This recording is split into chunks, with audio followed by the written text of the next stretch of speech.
نبی پاک صلی اللہ علیہ وسلم نے ارشاد فرمایا، جو شخص لوگوں میں مضبوط ترین بننا چاہتا ہے وہ اللہ پاک کی ذات پر مکمل بھروسہ کرے۔ جب وہ اللہ کی ذات پر مکمل بھروسہ کرے گا تو مالک کائنات ہر مشکل میں اس کی دستگیری فرمائے گا۔ اگر تمام مخلوق مل کر اس کو ذلیل و رسوا کرنا چاہیں گی تو مالک کائنات اس کو ذلیل و رسوا نہیں ہونے دے گا۔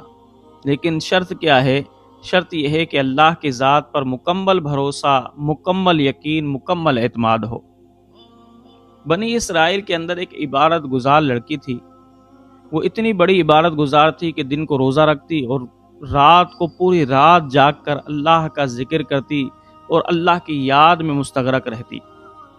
شیطان نے جب اس لڑکی کی عبادت کو دیکھا، شیطان کے اندر بھی دشمنی پیدا ہوئی۔ اب شیطان کب چاہتا ہے کہ کوئی انسان جنتی راستے پر چلے، اللہ کے قرب والے راستے پر چلے، نیکی کے راستے پر چلے؟ شیطان کب چاہے گا کہ یہ اللہ کا محبوب بندہ بن جائے؟ شیطان تو چاہتا ہے کہ جنتی راستے سے ہٹا کر دوزخ کے راستے پر لگا دوں، نیکی کے راستے سے ہٹا کر گمراہی کے راستے پر لگا دوں، نیک بختی کے راستے سے ہٹا کر بدبختی کے راستے پر لگا دوں، کیونکہ شیطان تو انسان کا کھلا دشمن ہے۔